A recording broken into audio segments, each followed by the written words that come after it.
అందరికీ స్వాగతం అండి. అందరికీ వినాయక చవితి శుభాకాంక్షలతో శ్రీ గణపతిని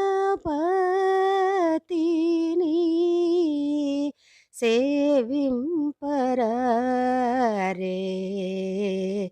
శ్రీతమానవులారా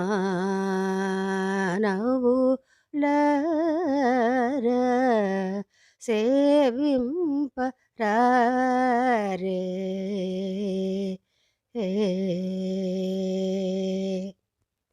అందరికీ ఆ విఘ్ననాయకుడి దయతో మీరు తలపెట్టిన మంచి కార్యాలన్నీ ఎటువంటి విఘ్నాలు లేకుండా సజావుగా సాగిపోతూ అందరూ సుఖంగా ఉండాలని కోరుకుంటూ, అదిగోనండి మా సముదాయంలో కూడా మొదలైపోయింది ఇప్పుడే భాద్రపద మాసం, వర్షాలు, మసుక్కాలం, అనారోగ్యాలు. దీంతో ఇంకా పూర్తిగా ఆరోగ్యం చేకూరలేదండి. అందుకనే వీడియోలు పెట్టడం కూడా అంతరాయం కలుగుతోంది. స్త్రీ యొక్క శక్తి ఎంత గొప్పదో నాకు ఈ వినాయకుడి కథ వింటుంటే అనిపిస్తూ ఉంటుందండి. నలుగుపెట్టిన పసుపుతో బాలుణ్ణి తయారు చేయడం, ప్రాణప్రతిష్ఠ చేయడం, గుమ్మానికి కాపలాగా పెట్టడం, ఇదంతా పురాణ కథ, కల్పిత కథో నిజంగా జరిగిందో నాకైతే అంత బాగా తెలియదు కానండి. ఇలాంటి పురాణ కథలు చాలా బాగా ఉంటాయి వినడానికి. ఇందులో నేను చూసే కోణం ఏమిటంటే స్త్రీ యొక్క సృజనాత్మకత, సున్నితత్వం. ఆ బాబుని అంతమొందిస్తే శివుడు గారు తల్లడిల్లిపోవడం. ఇక్కడ భార్య అంటే అమితమైన అనురాగం, గౌరవం ఉన్న ఆ శివయ్య ఆవిడని ఊరడింపజేయడం, ఆ బాలుడికి మళ్ళీ ప్రాణప్రతిష్ఠ చేయడం.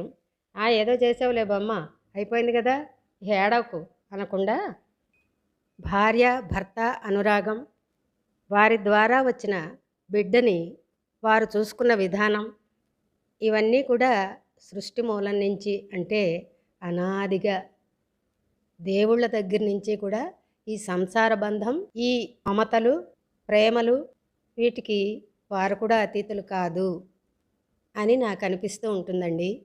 ఆ బాలుణ్ణి ప్రేమతో పెంచి పెద్ద చేయడం, విఘ్నరాజుగా చేయడం, విఘ్నాలకి అధిపతిగా చేయడం, వాళ్ళు మంచి నడవడితో పెరిగి ఆదర్శవంతంగా నిలవడం. సరే, తర్వాత కథలన్నీ అందరికీ తెలిసినవే. నేను ఆ కోణాలు చూస్తానండి.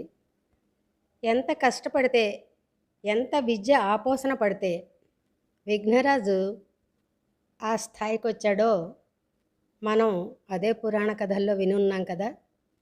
తల్లిదండ్రులు గారం చేశారనో, ముల్లోకాధిపతులనో హాయిగా కాళ్ళ మీద కాలేసి కూర్చోలేదండి ఆయన. తనకు కట్టబెట్టిన ఆధిపత్యాన్ని ఎలాగైతే నిలుపుకోవాలో అంత విద్వత్తుని ఆయన ఆర్జించాడు. ఇలాంటి పురాణ కథల్లో తెలుసుకోవాల్సినవి అవి.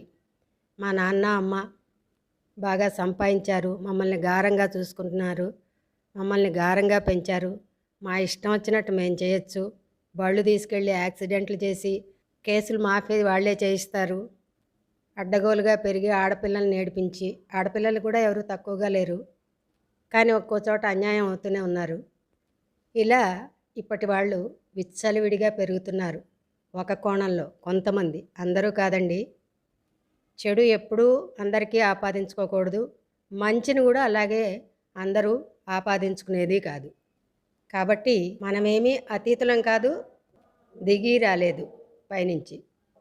కాబట్టి మీ పిల్లలని సవ్యమైన దిశలో పెంచే విధంగా ఈ రోజు నుంచైనా కనీసం గట్టి నిర్ణయం తీసుకుని పిల్లల చేతలని, పోకడలని రెండు కళ్ళతో కనిపెట్టుకుంటూ, బుద్ధి జ్ఞానంతో కనిపెట్టుకుంటూ, ఎందుకంటే ఎన్ని కథలు వింటున్నాం సహస్ర లాంటివి. మీ పిల్లల్ని తిన్నగా పెంచుకోవడానికి ఈ రోజున గట్టి నిర్ణయం తీసుకుని ఆచరిస్తారని, ఆచరించాలని కోరుకుంటూ, ఆ విఘ్నరాజు మీ అందరి మనసుల్లో మంచి సంకల్పం నెలకొల్పి దాన్ని మీరందరూ పాటించేట్టు చేయాలని కోరుకుంటూ, మరింకా మరో వీడియోతో మళ్ళీ కలిసేదాకా ఉండనా మరి.